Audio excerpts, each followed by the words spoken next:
you would take a moment and greet those around you.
John the Greater was a little anxious to jump up here, so I was a little, either that or I was a little slow.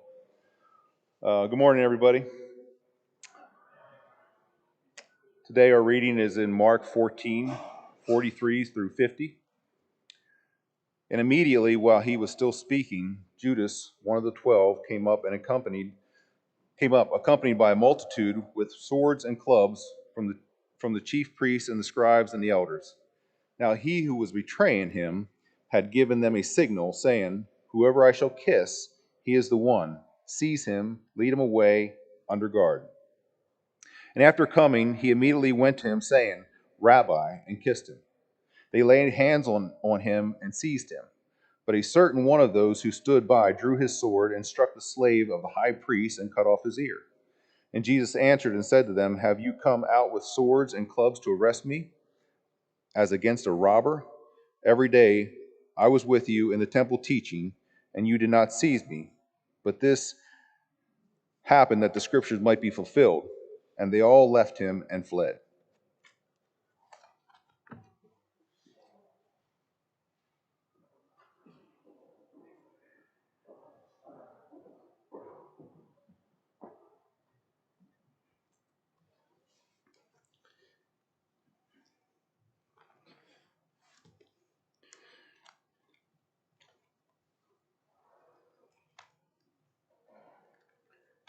What just happened and what was just read is heavy. There's a lot of weight in what was happening here. A lot of scripture is being fulfilled, and it's so easy to know that Jesus is the God-man and forget about the manhood, his person, his feeling, his involvement. Shortest passage in scripture is that Jesus wept. And it wasn't because he stubbed his toe or hurt himself. It was because of how deeply he felt. I think it's easy to think of Jesus as maybe disengaged, right? He's sovereign and knows all things. He's powerful. He set all of those things aside and became in all ways like us.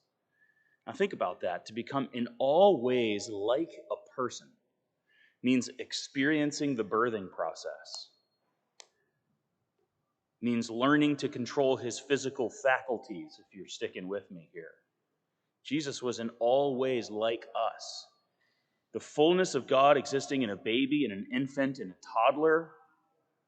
Fascinating, right? Imagine Jesus as a toddler. I mean, toddlers are so cute, right? We have one that runs around with a little dinosaur shirt, right? Chubby little legs where he has dimples on the front of his knees. It's easy to miss the weight of what is happening. And I wonder, have you ever felt crushed, just flattened out, just emotionally betrayed? This is the experience that Jesus is having. This is how we see this text.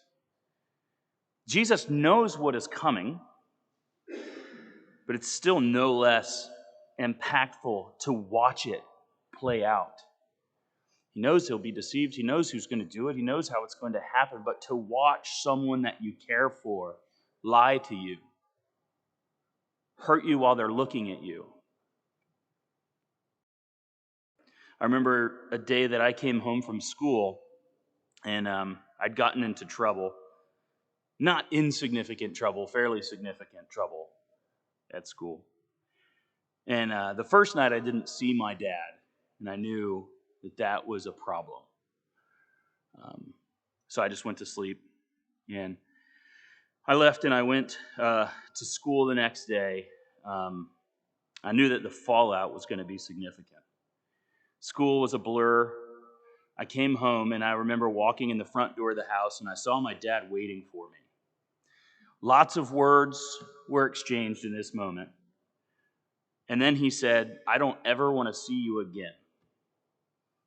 I was 15 years old, and since that day, I've seen my father 5 times. I'm 42.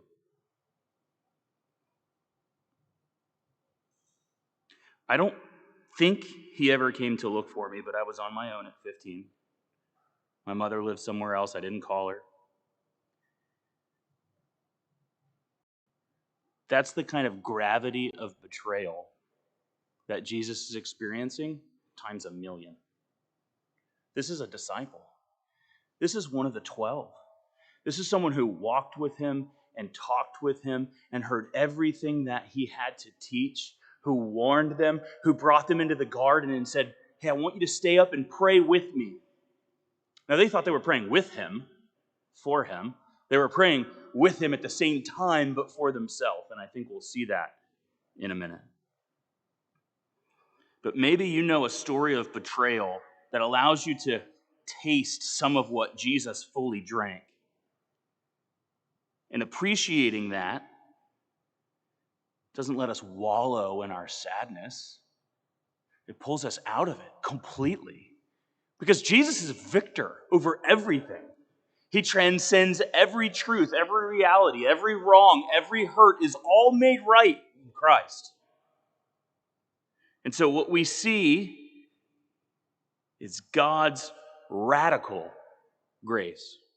I say radical, not like a guy with cool checkered shoes that just got off of a BMX bike, radical, but radical like extreme. The grace of God is so extreme, a word like radical, which has been neutered and have all of its meaning taken from it, back in its original sense, radical, so uncontextualizable, his grace. We met this morning as a leadership team looking through an article written by J.C. Ryle, I think. Yeah? Talking about God's sovereignty. And it's so interesting. There's all these ideas of God, right? They try to describe God's sovereignty away by saying it's like a corridor of time. And so God can see what's going to happen at the end. And so he's not really controlling things. He just knows the outcome. That's right and it's wrong. That doesn't describe the fullness of God's sovereignty. That doesn't describe God's election. That doesn't describe the way that God sovereignly chooses. But that is true. He is certainly able to understand the way things will be. As Pastor John Nicholas said, and it sounds good, so probably he took, there's no rogue atom that's outside of God's control. Not A-D-A-M. A-T-O-M. No rogue atoms. So if you can imagine, think of like little wind-up toys. Remember those? Before kids had phones? They had these little things, okay? Stick with me, guys. And you would twist this side, and it had physical gears inside. It wasn't an app. You would twist it, right? And then there would be some kind of a spring or some mechanism that would hold that load until you let it go. And then the toy was stupid. It just went, and it like moved all over the place, like on a table. Like I remember when I was a kid and somebody got me like this football game, okay? It was a game of football, and they bought it for me, and I didn't like football. So was disinterested in this toy, and I never understood it. You were supposed to take it, and you were supposed to set it down, and you would put football guys on it, and you would wind it up, and it would shake them, and somehow this was a game of football. So imagine all these little wind-up toys, right? And you have them in the hand, and you set them on the table, and you open the hand. They just, they move all over the table. This is the way I think about God loosing humanity. Each of those individual humans has some kind of a desire. It buzzes up, do its sinful thing, right? It hates on people. It's mean. It's cruel. It's angering. It's frustrating. It yells at people in traffic, right? It does all of these different things, but it's off doing exactly what it wants to do. And at any point, the Lord can take his arms and scoop that whole table in. He's in control of everything that happens. This is what we see when we read the book of Job.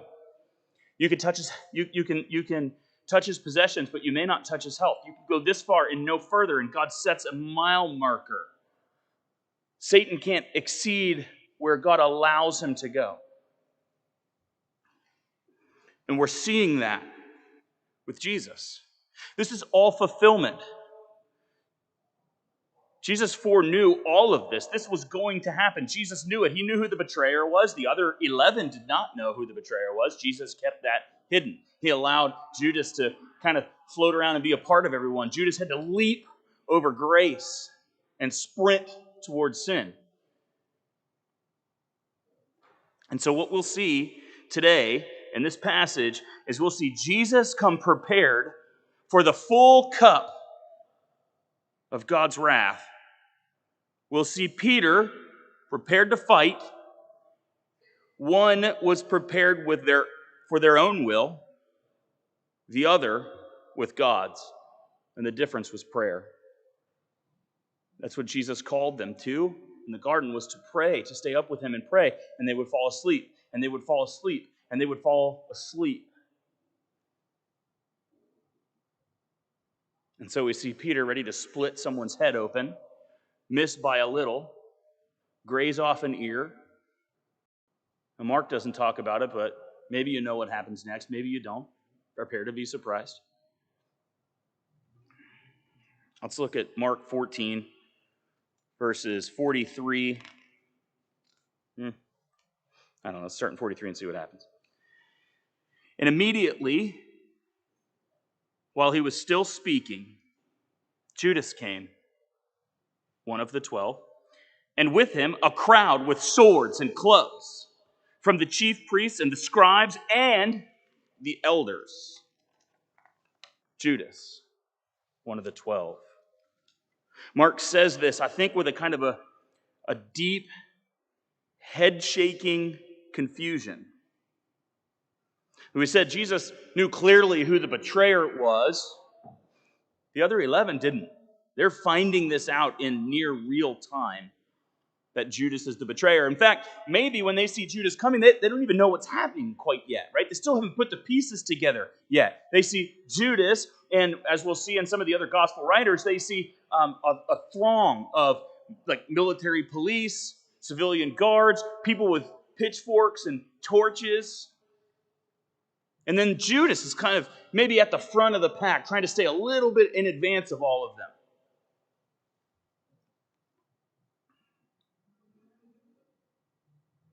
John 18, verses 3 through 5 gives a little bit more insight into what was happening. This is one of the stories that's helpful to read across the synoptic gospels, Matthew, Mark, Luke, and John. When you look at the story across all of those, you get a fuller picture of what happened.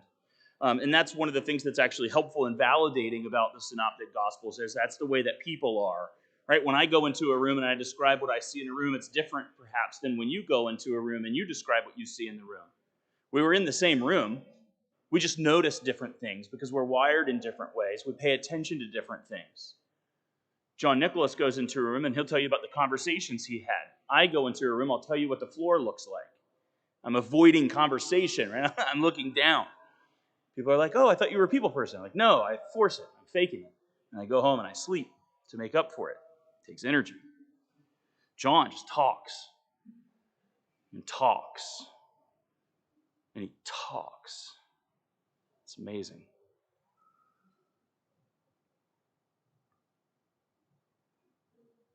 John 18, verse 3. So Judas, having procured a band of soldiers and some officers from the chief priests and the Pharisees, went there with lanterns and torches and weapons. Then Jesus, knowing all that would happen to him, came forward and said, "Whom do you seek?" They answered him, "Jesus of Nazareth." Jesus said to them, I am he. Judas, who betrayed him, was standing with them. I mean, listen to that description. Judas, Jesus' friend, one of the 12, procured a band of soldiers and officers. And they said, look, we're going to go get Jesus. And so somehow they thought, okay, we're going to go get Jesus. All right, I want you to go get the lanterns. I want you to go get the torches.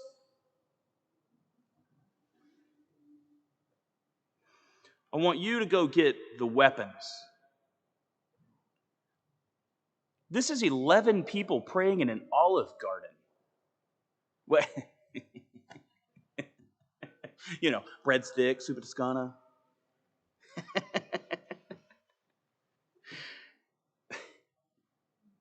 So disappointed. They probably had to wait like 45 minutes just to get in, right? Party of 2, we called ahead. Okay, great. We'll see you tomorrow, but don't leave.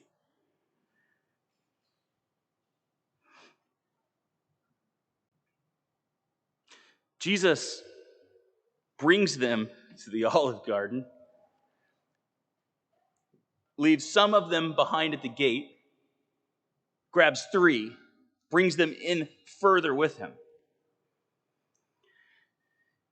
And just before the text that we're studying today, Mark 14:41 says, and he came to them a third time and said to them, are you still sleeping and taking your rest? It is enough. The hour has come. The Son of Man is betrayed into the hands of sinners. The hour has come. The Son of Man is betrayed into the hand of sinners. This is God's radical grace. Jesus is still teaching his disciples. He is still preparing them to build his church because his church is important. His church is the structure that he leaves behind for his lasting witness on earth, filled and made up with his disciples who, as we talked about this morning, replicate as a natural function of being under Jesus' lordship.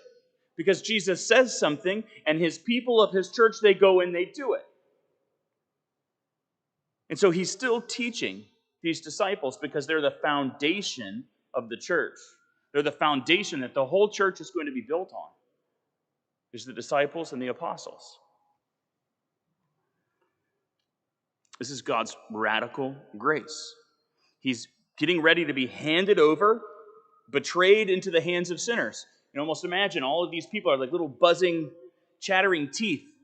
And he's just going to open his hands and let them go. He doesn't have to direct them. They'll go and they'll vibrate and they'll buzz off and do their own sinful thing. Some of them will mock Jesus. Some of them will make a thorn crown and put it on his head and make fun of him and say, oh, you're the king, then get yourself down, as he's ministering to the other 2 people next to him.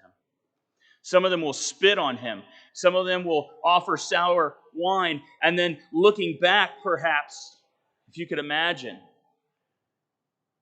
any of these individual players were to become a believer afterwards and then be walked through the scriptures and think, oh my gosh, I fulfilled that. I did that. The scripture spoke of what I would do. John Piper writes a Christmas poem I think is fascinating, extra biblical, totally made up. But in this poem, he writes of the innkeeper. And the poem picks up where Jesus is resurrected but not yet ascended. He comes to the inn, and inside is a man sitting alone. And he asks, what's going on? And he said, well,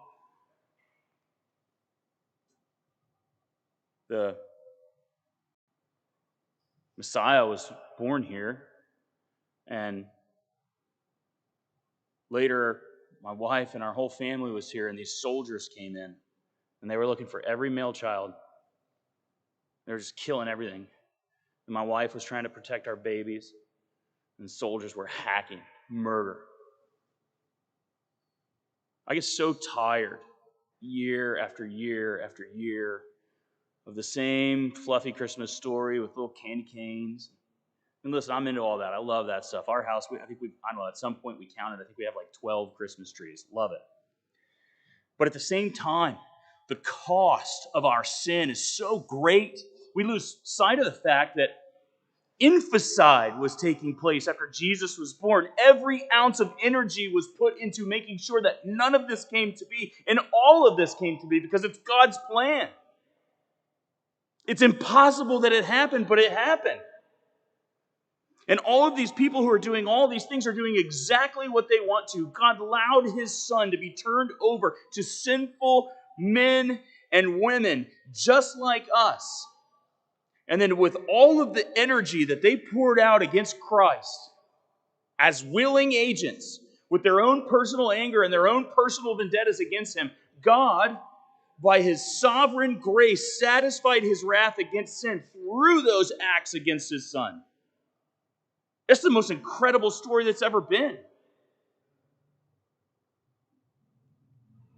But sometimes we're a little busy,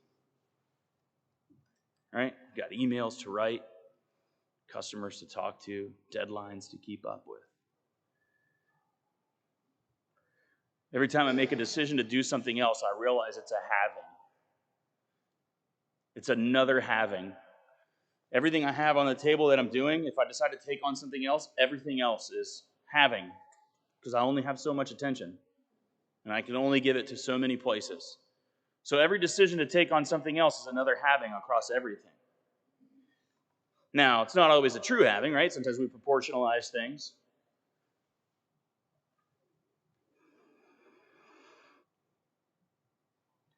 Missing the weight of this story, missing the weight of all that God has done, can cause us to allow havings that come into our attention to Scripture. And if you think back in the other direction, usually things cascade and we don't pay attention, that our attention to Scripture, our obedience to God, our lordship, all of those things are waning. But we never look back the other way. If we were to start at our obedience to Christ as Lord and say, well, that's waning because I'm doing this, this, this, this, and this, it's probably a very petty list. Like if you hired someone to follow you around and say, hey, listen, I'm having a hard time seeing where my time goes, so I'm having different people track different things. Your job is to stand behind me and watch me use my phone. And just write about the things that I'm doing on my phone, just so I know where my time is going. Because, I mean, you see it, right? Anytime we're anywhere and we're not doing anything, what's the first thing? Pulling down, right? Because you're seeing, oh, maybe somebody said something else, right? I want to see someone else's sandwich. Or, oh, someone texted me. I have to respond right now because they'll be mad if I don't. And so this little thing drives your life. Have you ever been mad at somebody because they didn't text you back? Have you ever thought, maybe they're doing something? Like, maybe they're talking to one of their children. Weird. Maybe they put it down and went outside, lived a life. Maybe they have their Bible out. Maybe they're paying attention to the person that's near them. We get so mad when somebody doesn't write us back. Then you start to get the passive aggressive. Hey, did you get that email I sent you? Probably. I just don't pay attention to every email I get. And I don't respond to every text I get. And I don't answer every call I get. Because that's my phone. It goes out, and it goes out for me. It's not for you to come in. It's not for you to come in and break everything that I'm doing down. And I know that sounds cold, and I know that sounds rude, but it's very important for me to do that because of having. I can only put my attention in so many places, and it can't always be right here. I have 5 children. I have responsibility to those children. I think sometimes, I was thinking about this earlier, when we discipline our children sometimes, it's because disciplining them is easier, and really it's because we don't want them to make us look bad. You ever think about that? How am I disciplining my child in this moment? Is it so That they see that God has a holy, righteous standard and a perspective on every aspect of their life? Or is it because I don't want them to embarrass me by doing this thing? I try to give my kids a lot of room and bandwidth to do things, which sometimes makes us seem insane. Right? Our house is I'm going to give it to you right now. Our house is crazy. I'm sure every one of the neighbors is like, what in the heck is going on in there? Like if sound could, move the walls, we would be bellowing. Like if you come up to my house, you'll probably hear us before you get up to the house. Some of that's on purpose. Some of that's because I'm just lazy and I'm having fun with them. But I have to discipline myself sometimes to say, well, when I'm talking with my kids, I want to give them a perspective, not of you shouldn't do this or you shouldn't do that, because it reflects badly on our family. Maybe you've been in a home like that, right? You're going to make us look bad. Don't do that. But who cares? But rather, well, what is God's perspective on that? Hey, you got in trouble at school today because it seems like maybe you were being mean towards someone. You probably thought it was funny and fun, but how did that person receive that, right? What does the Bible say, right? What's the golden rule? You know that.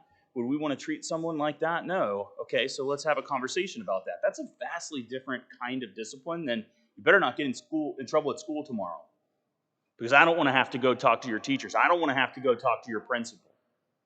I don't want you to look bad, make us look bad. When I go in for dads and donuts, I want them to think that I'm awesome because my kids just listen. Jesus' display of radical grace is incredible in this moment. He's being betrayed into the hands of sinners, turned over to the government, turned over to the religious leaders, who aren't going to, bring him in and do some light questioning. They're going to brutalize his body.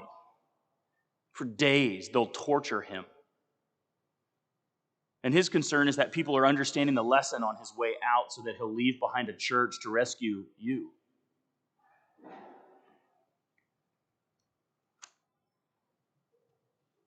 Verse 43 through 45.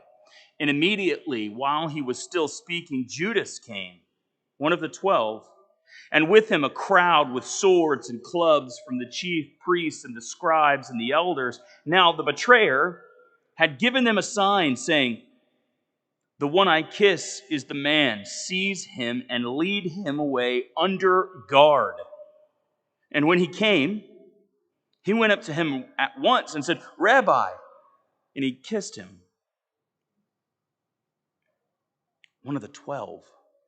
You ever end up in one of those situations where you just keep repeating the same thing because you're just so surprised by it, so taken aback by it, so trying to process it?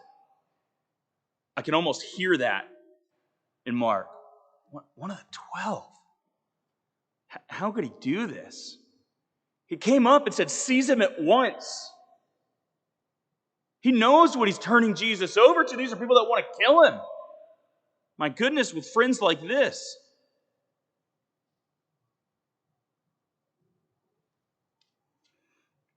Comes up and he greets him with a kiss. Now, to us, that sounds weird. If you greet me with a kiss, I'll greet you back with a knee. Even one of the cute European cheek things. Unless you're cute and European, it's not going down.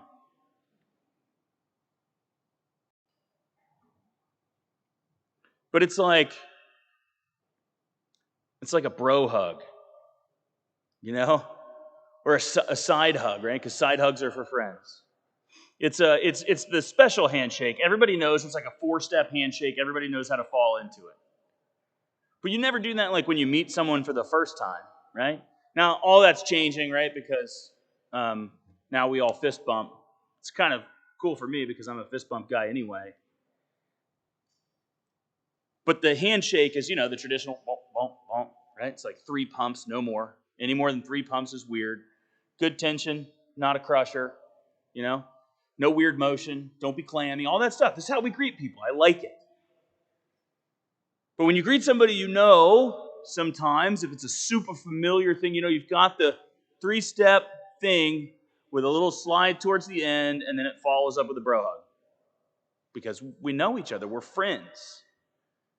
Judas greets Jesus in a very friendly fashion.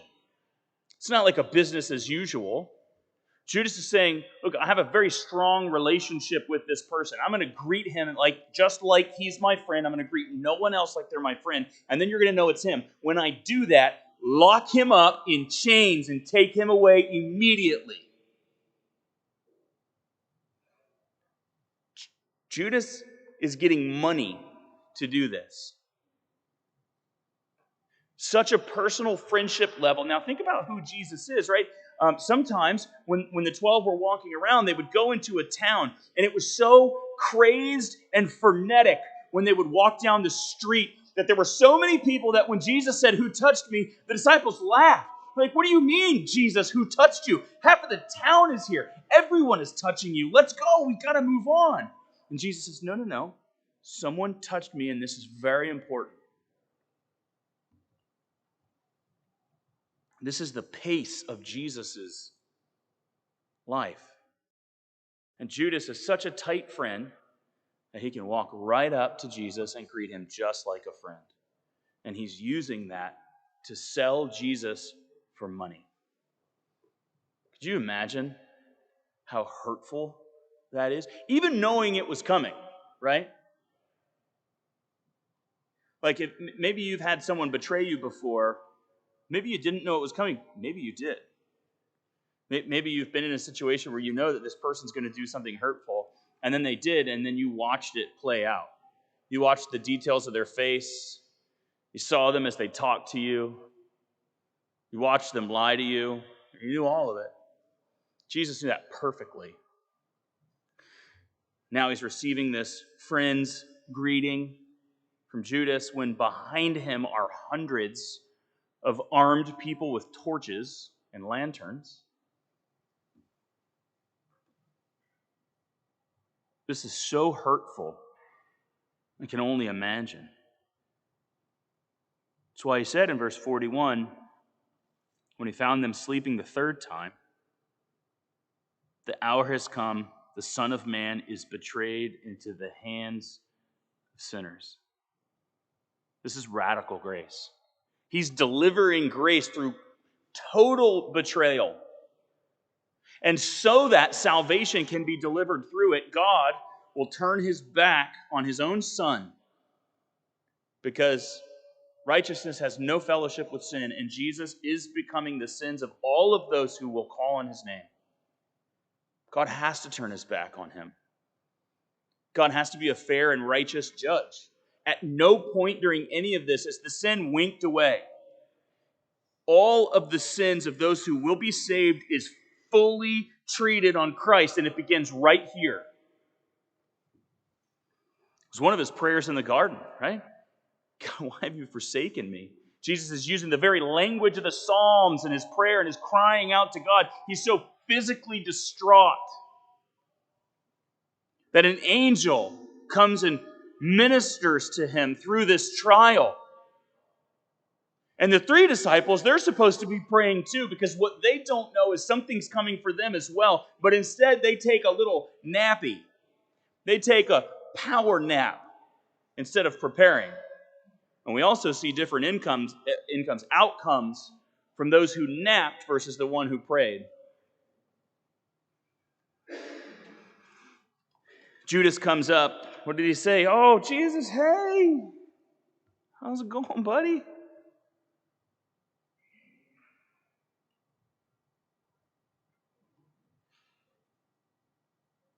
If you look at John chapter 18, again, we get a little bit more information, a little more background on what's happening in the story. When Jesus said to them, I am he,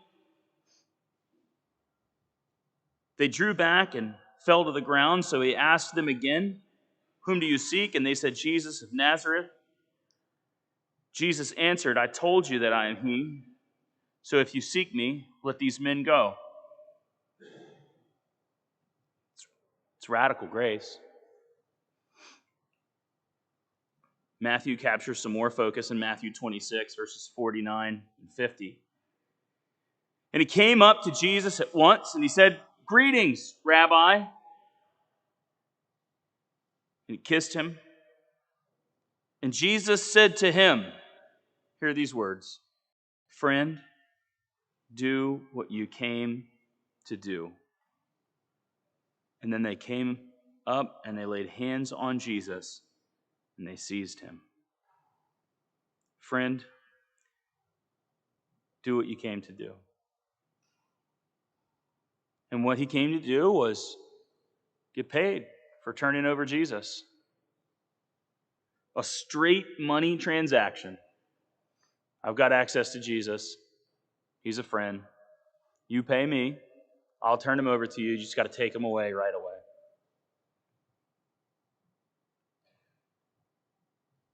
Maybe he thought he'd get a little status out of this too, because people have toiled over. Well, you really didn't get paid very much money.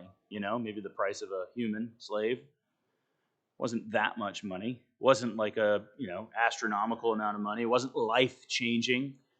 He wasn't going to drive a Ferrari and live in a big house now.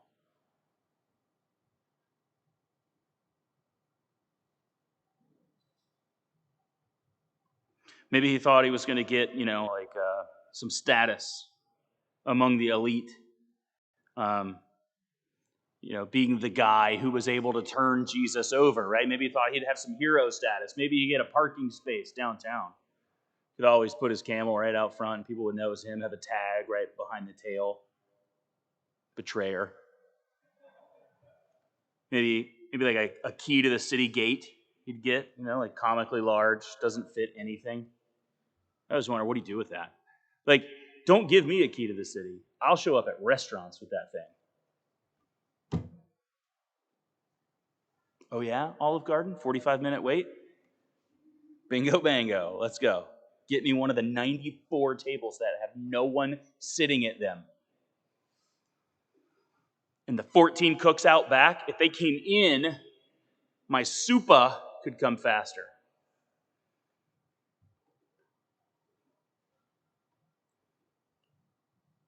It's hard to understand Judas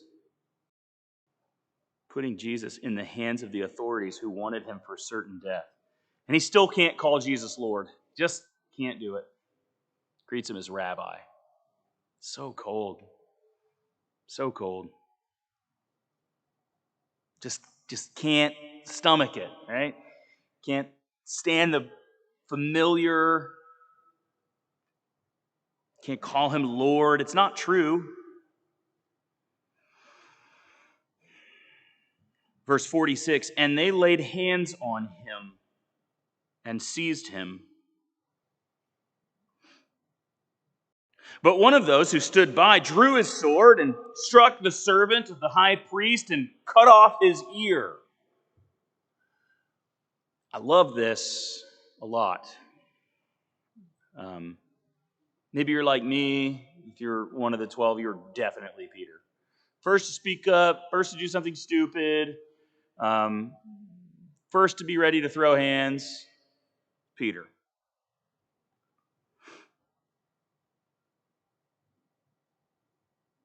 Verse 47, but one of those who stood by drew his sword and struck the servant of the high priest and cut off his ear. Peter, who assured Jesus he would lay his life down for him. I think he was willing to do that. I think Peter was willing to lay his life down for him. I think you see it right here. Don't forget what's happening. There's hundreds of soldiers with weapons and torches and lanterns. It's not like this is going down in the middle of the night in the parking lot and nobody knows, hey, who just lopped that dude's ear off? And it's not just somebody's ear. This is like the house servant of a very important person, and it was Peter. Mark doesn't record these things. He lops his ear off, right? Probably a near miss, right? He probably wasn't gunning for the ear. He was probably going like straight dead down on top of somebody's head, and they kind of pulled one of these numbers, and it just nicks the old, just Tyson's the ears, but with a sword, not with his mouth. I think Peter was completely willing to lay his life down for Jesus.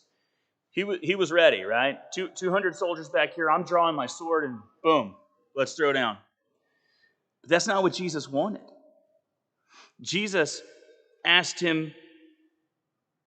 to live his life for him, not to lay it down. Jesus is the one who lays his life down for his friends. Then they go live it for him. Pretty easy in the moment to get in a fight or do a one-time big thing.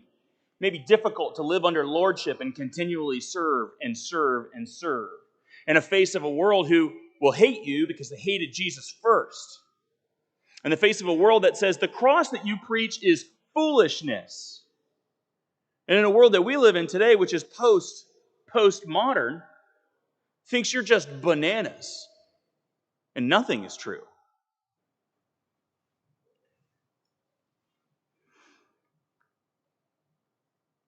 Remember that Jesus in the garden, praying to God, and 3 times he tried to get Peter to do the same. Jesus spent his time in prayer. Peter was too busy sleeping. Jesus came prepared for the full cup. Peter, ready to fight. One was prepared with his own will. The other was prepared with God's. Prayer was the difference.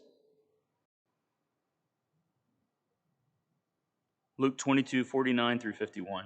And when those who were around him saw what would follow, they said, Lord, shall we strike with the sword? And one of them struck the servant of the high priest and cut off his right ear. Jesus said, no more of this. No more of this cutting off people's ears stuff. All right, that's enough of that. And he touched his ear and he healed it.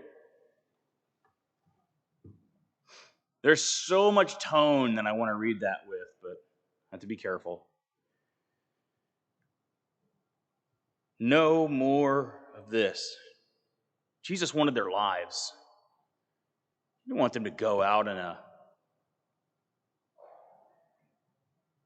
blaze of glory with cool guys not looking at explosions.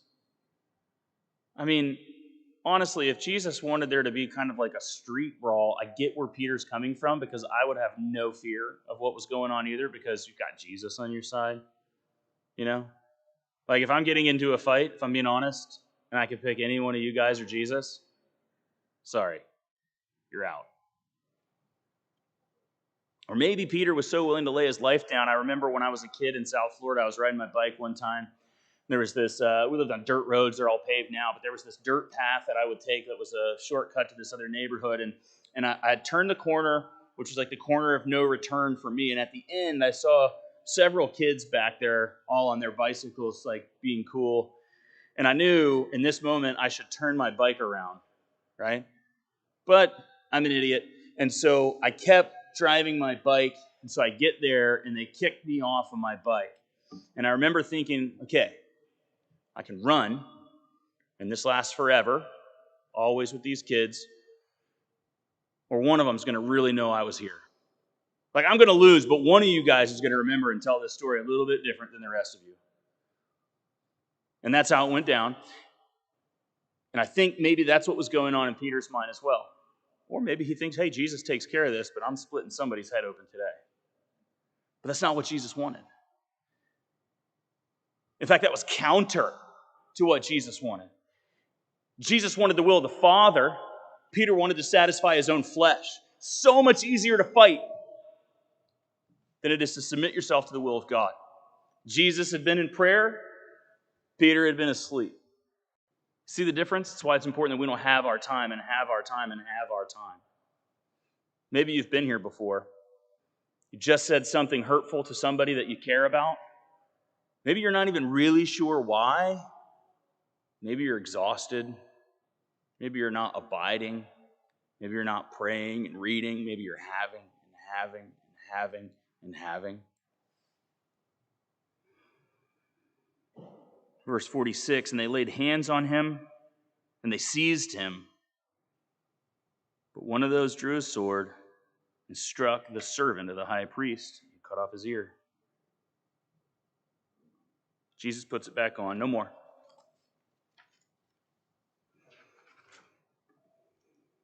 Verse 48, Jesus said to them, Have you come out as against a robber with swords and clubs to capture me? Day after day I was with you in the temple teaching, and you did not seize me. But let the scriptures be fulfilled. Jesus wants their attention to be on the fact that they're just fulfilling the plan of God. This was always the plan. He knows that this is going to happen, and so he's willing to turn himself over to it. They came prepared too. You've got your paid traitor in Judas, who through his relationship with Jesus would bring them to a secluded place where there weren't a lot of people around, because the people probably wouldn't have stood for this, right? You let Peter lop off somebody's ear and you have a bunch of other people who see that they're going to take Jesus. This is going to be like a big gang fight, right? World stars just looking for a place to happen. You've got armed guards, police, people with torches, lanterns.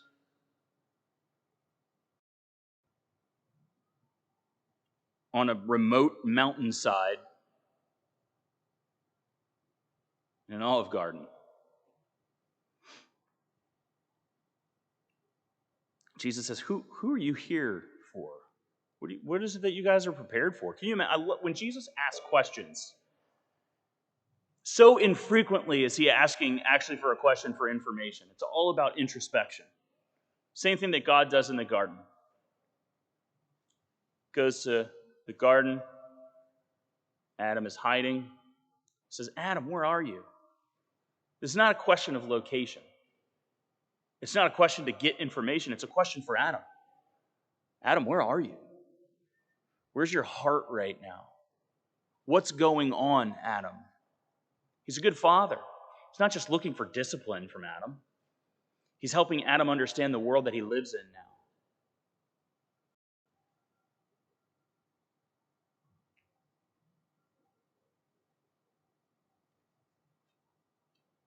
John chapter 7, verses 43 through 48 reads, So there was division among the people over him. Some of them wanted to arrest him, but no one laid hands on him. The officers then came to the chief priests and the Pharisees, who said to them, Why did you not bring him? The officers answered, Nobody ever spoke like this man.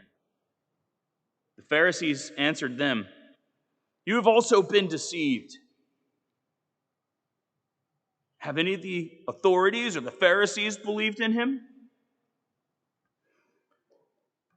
So when Judas comes, they're not letting this happen again. They're not just sending out a few officers. They're coming with the whole army. They're going to take care of anything that's going to happen. They're going to seize Jesus. They're going to take Jesus. They're going to be successful. They've got their lanterns and their torches. They've got their weapons, their swords, their long swords, their short swords. They're ready for absolute war. And Jesus says, Who are you coming for? I'm a dude with 10 friends and that guy.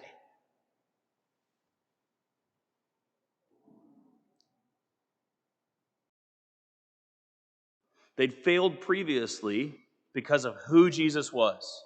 That's what we saw in John chapter 7. They failed because of who Jesus was. And now they'll be successful, not because they brought 200 people, they'll be successful because of who Jesus is. This is how this is going to go down. Jesus will submit himself over to this. If it wasn't the Father's will, if it wasn't Jesus' will to be submitted over to this, they'd just leave. This is God's radical grace. All the hate and all the seething anger that these people can muster out of an outflow of their cold, dark hearts are going to be redirected as God's wrath towards sin, defeating and taking the sting from death. 1 Corinthians 15, 55 and 57. O death, where is your victory? O death, where is your sting? The sting of death is sin, and the power of the sin is the law, but thanks be to God who gives us victory through our Lord Jesus Christ. And it begins right here. Peter was ready to fight to the death for the Lord. Maybe that's easier than living for the Lord. Serving God is a lifetime of subtle decisions. So subtle, perhaps, that we don't even realize they're occurring. What will I focus on today to know Jesus more as Lord? What decisions will I make that are filtered through obedience to Christ? How will I pass on what I know of Christ to others who will do the same? But in verse 50, they all left him and fled. Turn with me, if you will, to Mark 14, verse 27.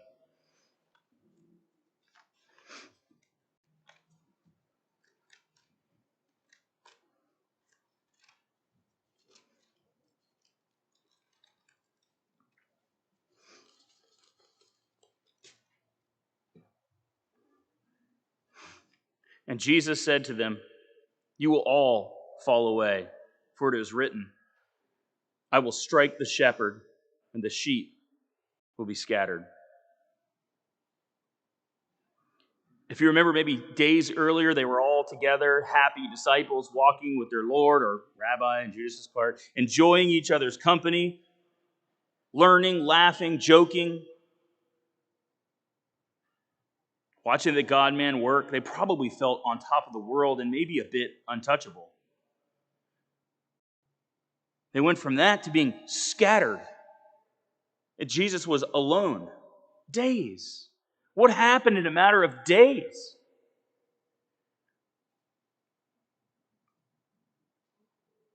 Mark 14, 28 through 30. But after I am raised up, I will go before you to Galilee.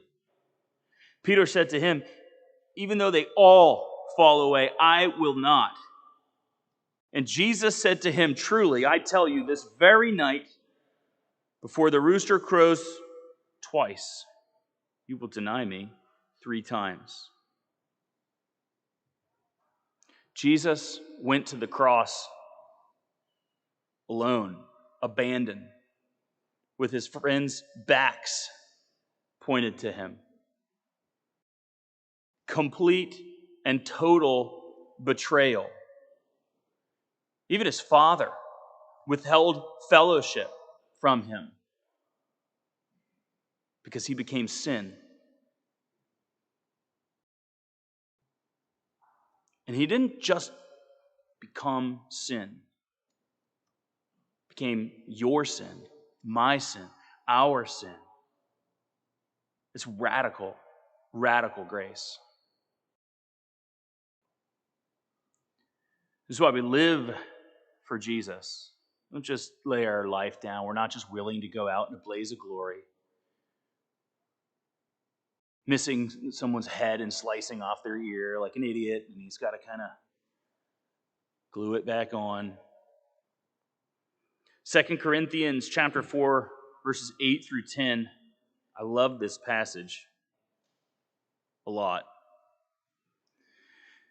We are afflicted in every way, but not crushed, perplexed, but not driven to despair, persecuted, but not forsaken, struck down, but not destroyed, always carrying in the body the death of Jesus, so that the life of Jesus may be manifested in our bodies. Remember, Peter is told, you're going to forsake me. Peter says, no, I'm going to die for you. Jesus prays in the garden 3 times while Peter, James, and John all sleep. Peter denies Jesus 3 times and then remembers. Because it's hard to live for Christ rather than just die. So the question then for us becomes, what will we do with God's radical grace? Will we live for him? Or are we just prepared to die for him? 3 things that we can filter daily decisions through. What will I do today? It's kind of how I start out my day because my brain is everywhere, man. I'm like, you show me aluminum foil, I'm distracted, right? You send me a neat meme, I'm laughing. funny Saturday Night Live video of Key and Peele doing the Michael Jordan documentary. I'm like crying on the floor. I'm laughing so hard. What will I do today? Like that's kind of how I wire my brain. I sit down and I force myself when I sit down, I write down like a list of all the things that have to get done. Because otherwise you just kind of sit there pulling down emails, responding to people, taking phone calls. You forget, hey, there's some things that I need to do today. So when that phone call comes in, maybe I don't answer it. When the funny text comes with the funny meme, maybe I categorize it and I come back to it later.